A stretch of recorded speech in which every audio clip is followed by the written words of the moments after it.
A producer for the YouTube channel FPS Russia was found shot dead at a business that he owned. Right now, police are treating this case as a homicide, but we have very little details as to what happened, what was the motive, who did it. The name of the person shot and killed is Keith Ratliff. It's a really strange case. I mean, everyone's talking about it, but unfortunately we don't have enough details to give you in terms of why this happened and how this happened. So they're a channel that's among the top 10 in most subscribed. So it's obviously huge, and they use a lot of weapons, and they show you how to use the weapons. Apparently one of the things they were proud of this guy who got killed was that he could procure really exotic weapons. And we have actually some video of him as well, right? So yes. Let's watch that. All right, I'm gonna make this video on the M&P 22 from Smith & Wesson with the Maglite suppressor. I'm making this specifically for stain 68349. Here we go. There it is, and as you can see, chainsaw in the background is louder. Now, that video he made for his own YouTube channel. He mostly did behind-the-scenes work for FPS Russia, but he did make appearances once in a while. But this was a passion of his. He was very passionate about guns.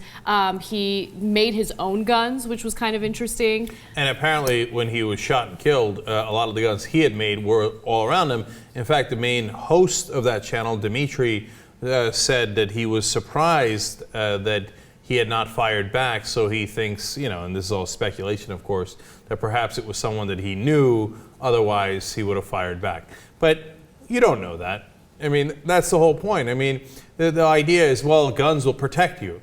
But remember, of course, in the Newtown killing, the first person killed was the mom of the shooter, and it was her guns. He just took the guns and shot her. So her 6 guns didn't protect her.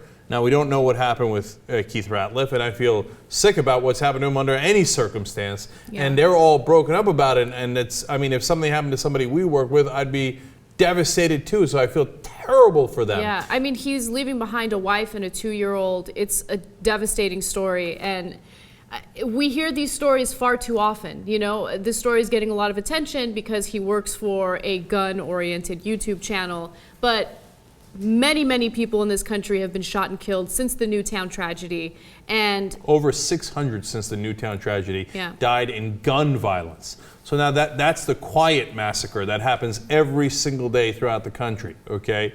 And it adds up and it adds up, but we don't pay attention. We only pay attention to what is now very frequent massacres when there's mass killings. Look, I want to show you one more video from him because, I mean, look, you're going to see a lot of weaponry here, but remember when he died, he was surrounded by weapons. We don't know the circumstances around it, but he did have the weapons around him. Here's one more small video. Our current president made a remark that he'd like to renew the assault weapons ban, and based on previous conversations he had prior to being elected and while being a community organizer in Chicago, he favors banning everything. And by everything, I mean that he is calling the assault weapon, which, as you know, Bill Clinton outlawed, assault weapons. So by the way, that happened before, that video was recorded before the Newtown massacre when President Obama had not proposed any such thing. Now he might, but the weapons did no good there in that. Actually, the one weapon that worked in that killing that we know about, the only fact we know, is that it was a gun that killed him. Yeah. And by the way, he had written on Twitter on August 11th of 2012, after the Aurora shooting, there's so many shootings, it's hard to keep track. He said, I went to the movies with my pistol in my pocket. The whole time I was praying that somebody would try to pull a Batman, referring to Aurora. Well, you had all those pistols, and it didn't help. And so, again, look, he might have never stood a chance. Somebody might have come up from behind him. It might have been somebody that he knew. He had no reason to draw a weapon himself. And I don't want to get too political here, and obviously we don't know enough about the circumstances of his death. And I'm not just saying it, man. I would be devastated if it happened to somebody we knew. So I feel really bad for the people running that channel. I feel really bad for his family. But guns do kill people, and they killed him.